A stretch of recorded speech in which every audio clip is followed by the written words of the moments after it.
Good morning. I'm Greg wants to go with you. Magnus, good morning. Here we are in the Bunya Mountains National Park on the wonderful Great Dividing Range. What have you got planned for us this morning? Yeah, look, we're finally here. It's a beautiful, cool morning, and we're about 900 meters above sea level. So the plan is to walk up to the ridge that's to my right. You see it behind me there.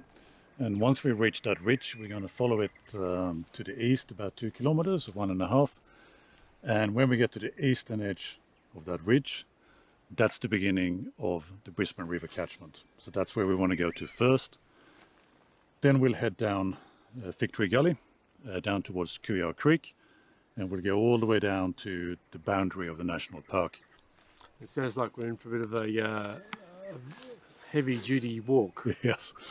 Look, I'm reasonably confident we can make it to the source, but the route down Tree Gully looks pretty rough in some locations.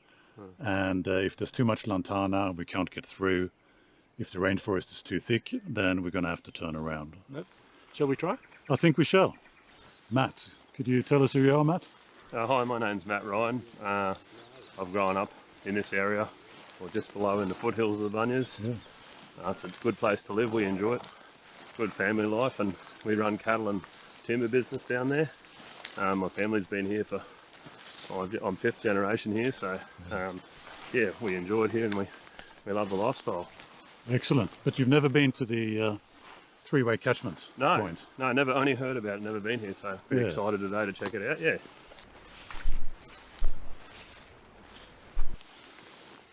Greg, G'day. who are you?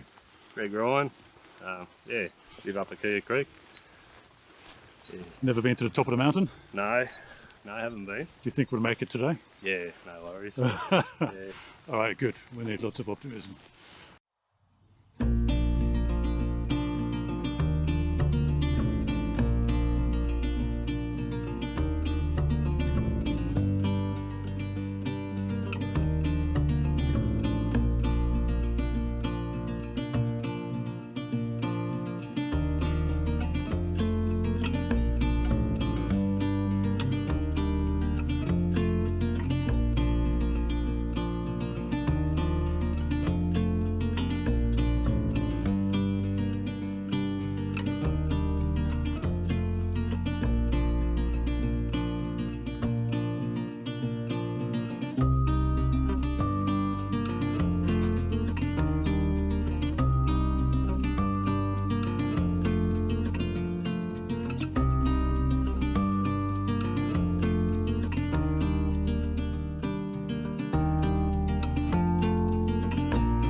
As we're struggling up this hillside and this lovely grassland, you may think to yourself, well, where's all the trees? This is the Bunya Mountains, there should be rainforest. Look, there was a fair amount of logging happening in the Bunyas in the late 1800s, but this is not the result of logging, this is a natural feature. It's called a Grassland Bald. Extremely rare environment, very rare, particularly in southeast Queensland.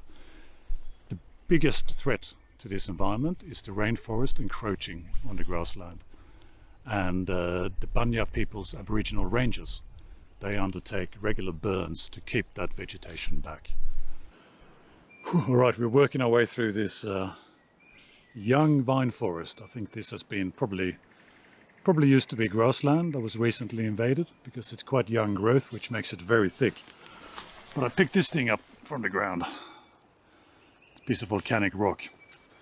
The surface geology here is called main range volcanics, and it's pretty much the same stuff that goes all the way down from here to the New South Wales border. And it's a form of basalt, and it's the result of volcanic eruptions maybe 25 million years ago, and the Bunya Mountains are covered in this stuff.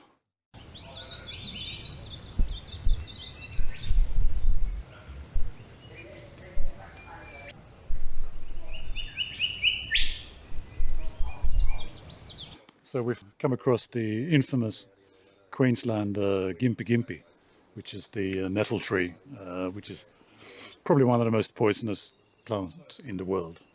Now, if you've grown up in Europe or some parts of Australia, and you've ever fallen into a thicket of nettles, you know how painful that is. This thing here is 1,000 times worse. I'll give you a show close up. I'm going to stay well away from it. Incredibly poisonous, and the pain can last for months or even years. So it's related to the European nettle, but it's part of a family of poisonous trees, and this one is particularly bad, and it's here in Queensland. Thanks for calling it out, because I actually wasn't looking for it anymore. I was busy looking at my camera. I've always been told that around the Gympie tree or anything stinging like that, generally you will find a bracken fern, and if you take that bracken fern, take a good bunch of it and to break it, you can put that on the spot that you've been contacted, and it'll act as a bit of an analgesic. I'm not game enough to try it, but that is... Just keep a distance, bud. that is the sog hole. Let's call it old wives' tale for the Gympie tree. Let's treat it as an old wives' tale Yeah, and not give it a go. Yeah?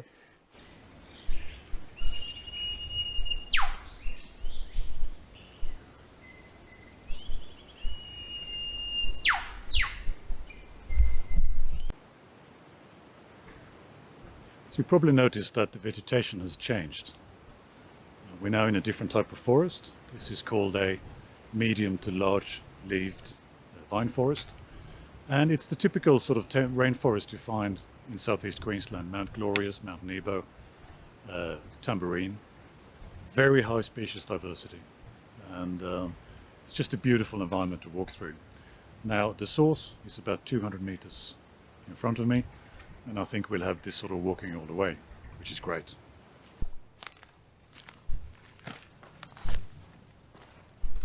The exact term, but you get west, start getting west of Yetman, and they start at like pretty much Yetman there.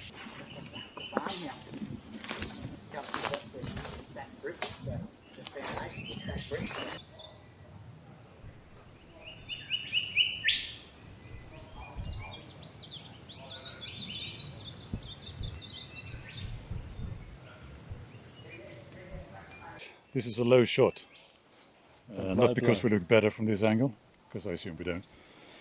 I think you can assume correctly. What have you found? Behind us is another stinging tree, but this is the giant stinging tree. It's not the small Gympie. Right. This is the giant stinging tree, and you can see it behind us, disappearing up in the horizon. It has, look further down, it has buttressed sort of roots. A real rainforest tree. And there's plenty of them here, but they're not as poisonous as the small Gympie. But nevertheless something you want to stay away from. So there it is, the giant stinging tree. So I don't know if you can see this, but on top of a mountain here we found barbed wire in the middle of the national park. And I thought it doesn't look very old, but Matt here said that it could be old. Yeah, I know on our own property we've got barbed wire that's up to 100 years old but still silver, so I guess they don't make things like they used to in some cases. Yeah. What do you think this could be from? I mean, this is all national park and has been for a very long time. So. Yeah, yep. I guess possibly it was from the old pioneers running some cattle up here. There used to be some cattle ran here in times when times are dry. They'd let cattle up into the park and Okay. things like that. So yeah.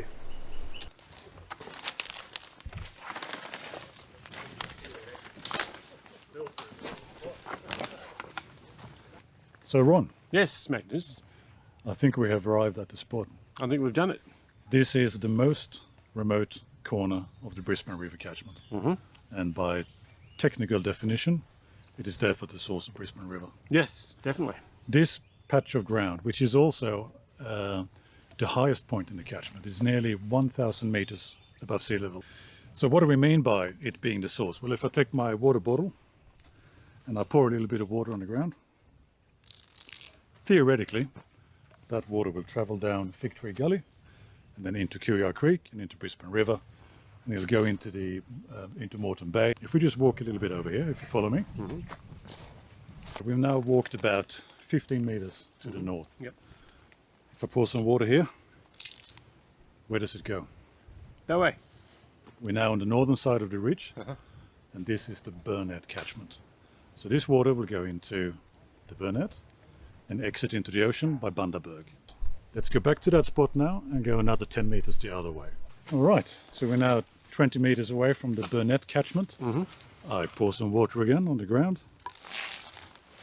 Where does this water go? Well, we're on the southern side of the ridge, and that means we're in the Murray-Darling Basin. And the Murray-Darling Basin is one of the greatest in Australia, and the water here will run all the way down to Adelaide. So it's such an unassuming spot of ground. I'm going to turn this around so you can see. It's about 30 by 30 meters big patch of ground, but in fact it's a point where 3 catchments meet. Of course, it wasn't easy to find either. Magnus, you've used your mapping skills to be able to trace this exact spot. Yeah, without the very good topographical maps and the GPS, you wouldn't pick this spot. And I don't like to be the parent here, but don't try this by yourself. No. Don't walk in from the road expecting to find this location, because you won't. No. It's quite difficult to find, and there's some quite thick terrain to traverse. And we've done this so you don't have to. Yeah. We're doing this for a very specific purpose. So we're ready to start a real walk, Yes. Okay. because here's where it starts. I know. Downhill now. That's good. Downhill all the way to Moreton Bay. Yes. Yes. That's what you've told us. So Matt and Greg, you've never been to this particular location, the 3-way catchment, No. but you've known about it, yeah? Yeah, Dad and his father often talked about they'd like to come and visit this spot, just to say they've been here. Yeah, we're the head of Cooyar Creek. We've lived there all our lives. So. Yeah, it's good to say we've been here. Yeah.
This is the much anticipated Lantana section. That should be interesting. Let's go.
So we've left the rainforest, yeah? Yeah. We're now in more like a open eucalypt Yeah, woodland. eucalyptus woodland, yeah. Yeah. Which is Still very beautiful. Obviously been burnt Lot because all the easier. regrowth, Yeah. the low shoots. And a lot easier to walk than the vine forest.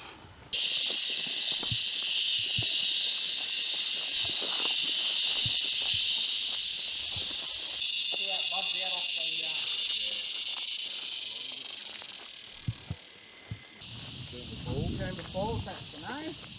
And you have a look there, there is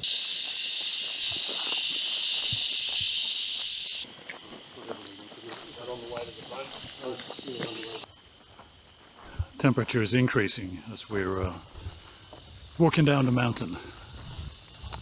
The total drop today is about 500 meters. So every 100 meters is about 1 degree. And then of course it's midday now, so it's starting to peak temperature wise. But we've made decent way, but the walking is a lot easier, which is great.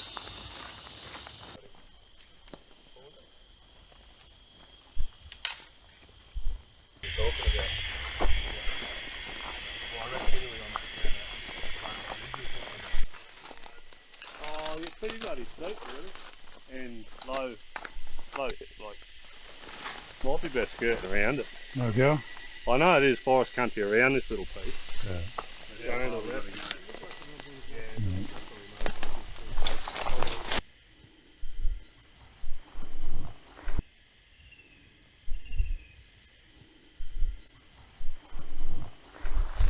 It was a big old fig tree over a spring, and that was the highest known water that we've known up there.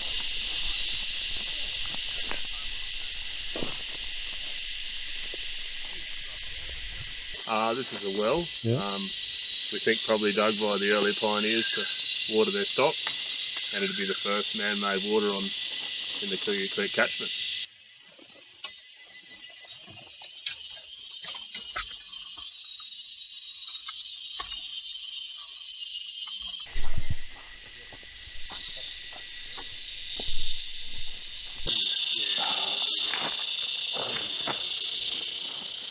So this is a natural spring. And it's the first permanent water in Cooyar Creek. So it's also the first permanent water in the Brisbane Catchment. And it's ice cold and clear and absolutely beautiful.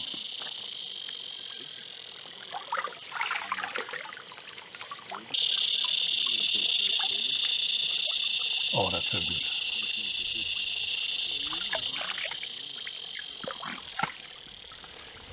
It's actually drinkable. The guys are just drinking it.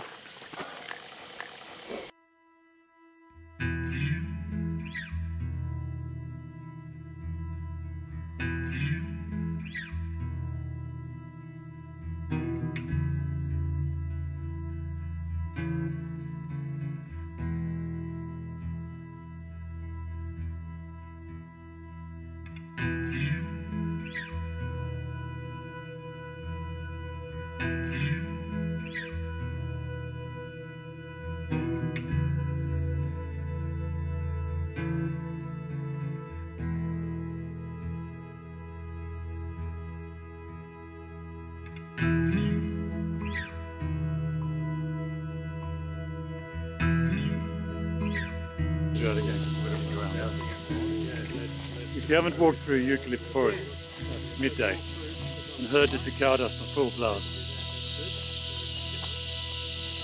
you don't know what it's like.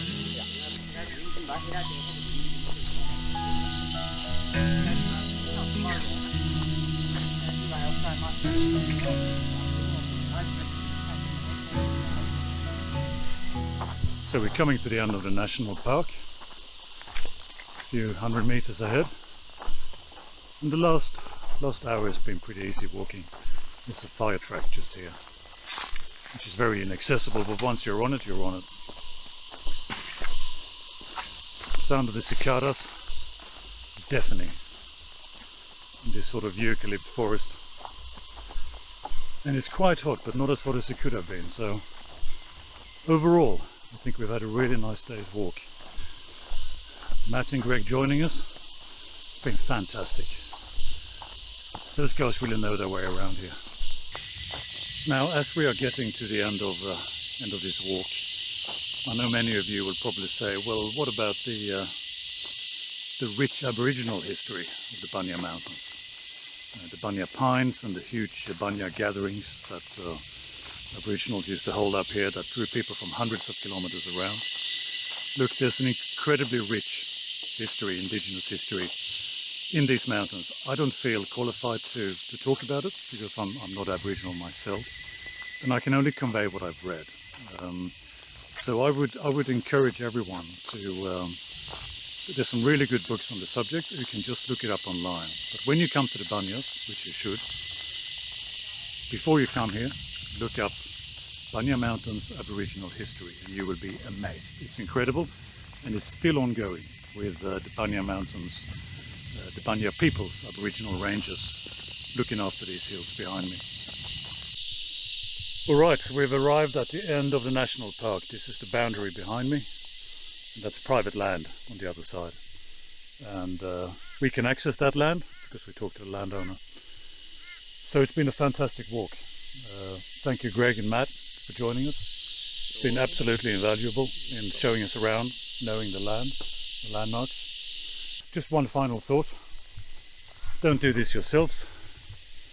This is not something you want to do unless you have someone with you who knows the locality. It's dangerous up there. We saw multiple snakes. There's gimpy all over, and we could have broken our foots. And if you're in trouble up there, there's no chopper that's going to get to you. You have to be carried out of the rainforest. You don't want that to happen. So all I can say is come to the Bunyas. You have to come here and walk, but there's plenty of established trails up on the mountain. That's where you want to walk, and it's beautiful walking and great places to stay, and you absolutely want to come here. So thank you, gents. We're finishing the walk here, and this is where we'll be picking it up in the next leg of the journey, probably in about a month from now or so. So thank you. When we wake, hear the birds and see the sun. Side by side our fears are done. All the good times just begun. Oh, we know what we have, let's hold on tight. Found what we're looking for in life. Call us crazy, but things are finally right. With you and I, the future is bright.